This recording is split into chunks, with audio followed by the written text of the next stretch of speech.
Assalamualaikum warahmatullahi wabarakatuh. Hai teman-teman, kembali lagi nih bersama Maitriana. Jangan di skip dulu ya videonya, karena video ini tuh sangat penting dan memberikan edukasi dan ilmu pengetahuan semua kepada teman-teman yang menyaksikan. Jadi teman-teman, video ini tuh aku buat sebagai syarat untuk mengikuti ujian akhir semester mata kuliah penghantar ilmu ekonomi. Dan aku juga berterima kasih banget kepada Bapak Hendra Riovita yang sudah memberikan tugas ujian akhir semester yang sangat bermanfaat ini. Dan video ini tuh nggak jauh beda dengan video aku yang sebelumnya, masih mengenai penghantar ilmu ekonomi, namun dalam subbab yang berbeda ya. Nah, jadi teman-teman, pada bagian ini tuh aku ngebahas mengenai produksi, lalu ada struktur pasar, kebijakan moneter dan kebijakan fiskal, pendapatan nasional, inflasi, investasi, pengangguran. Jadi buat teman-teman yang masih belum paham mengenai pengertian-pengertian tersebut, bisa banget disimak video ini sampai selesai ya teman-teman. Dan jangan lupa di like, comment, and share video ini seluas-luasnya agar video ini bermanfaat juga untuk kita semua. Simak videonya sampai selesai ya.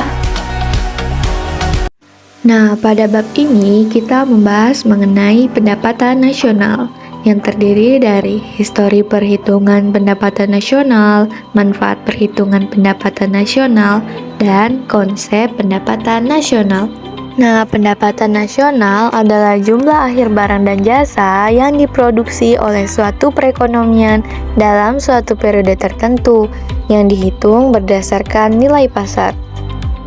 Perhitungan pendapatan nasional pertama kali diperkenalkan oleh Sir William Petty pada tahun 1665 yang menaksir pendapatan nasional Inggris sebesar 40 juta pound. Perhitungan tersebut didasarkan kepada penjumlahan konsumsi selama setahun. Namun, George King pada tahun 1696 menambahkan nilai investasi karena konsumsi dianggap bukanlah satu-satunya unsur pendapatan nasional. Nah, adapun manfaat dari perhitungan pendapatan nasional loh teman-teman. Yang pertama, mengetahui dan menelaah kondisi atau struktur perekonomian. Hasil perhitungan pendapatan nasional dapat mengklasifikasikan suatu negara sebagai negara industri, pertanian, atau jasa.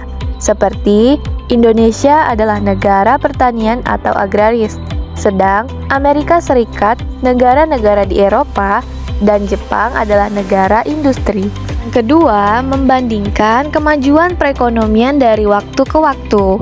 Melalui perhitungan pendapatan nasional, dapat diketahui besarnya pendapatan nasional suatu negara dari tahun ke tahun, yang memberi informasi tentang kenaikan atau penurunan perekonomian, perubahan struktur ekonomi, pertambahan dan pengurangan kemakmuran material, dan kenaikan atau penurunan pendapatan per kapita berdasarkan jumlah penduduk. Yang ketiga, membandingkan perekonomian antar bangsa atau daerah. Melalui perhitungan pendapatan nasional, perekonomian suatu negara dengan negara lain atau satu daerah dengan daerah lain dapat dibandingkan, yang bertujuan untuk menilai seberapa jauh suatu negara atau daerah tertinggal atau lebih maju dibandingkan dengan negara lain atau daerah yang lain. Selanjutnya, merumuskan kebijaksanaan pemerintah. Perhitungan pendapatan nasional berguna pula untuk membantu merumuskan kebijaksanaan pemerintah untuk pembangunan. Nah, selain itu, ada pula kendala-kendala untuk perhitungan pendapatan nasional. Yang pertama, data produksi dan pendapatan masyarakat yang diperoleh tidak lengkap. Dua, data yang sudah tersedia atau tercatat bukan data akurat atau tepat, tetapi merupakan data-data yang estimate, sehingga tingkat kepercayaan atau reliability dan kebenaran atau validity itu rendah. Nah, yang terakhir, konsep pendapatan nasional. Pendapatan nasional adalah jumlah pendapatan yang diterima oleh faktor-faktor produksi yang digunakan untuk memproduksi barang dan jasa dalam suatu tahun tertentu. Pendapatan nasional tersebut disebut juga dengan produk nasional neto pada harga faktor. Yang pertama adalah produk domestik bruto. Produk domestik bruto biasa kita singkat dengan PDB atau Gross Domestic Product atau GDP.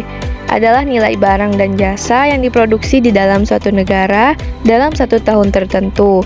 Barang dan jasa tersebut diproduksi oleh perusahaan milik penduduk negara tersebut atau oleh penduduk negara lain. Kedua adalah produk nasional bruto atau biasa kita singkat dengan PNB atau Gross National Product atau GNP, adalah nilai barang dan jasa yang diproduksi oleh suatu perusahaan yang hanya dimiliki oleh penduduk satu negara. Nah, selanjutnya ada pun beberapa metode pendapatan nasional. Yang pertama adalah metode output atau output approach atau metode produksi. Kedua adalah metode pendapatan atau penerimaan. Metode pendapatan berdasarkan nilai output perekonomian sebagai nilai total balas atas faktor produksi yang digunakan dalam proses produksi. Ketiga adalah metode pengeluaran. Pendapatan nasional adalah penjumlahan seluruh pengeluaran yang dilakukan seluruh rumah tangga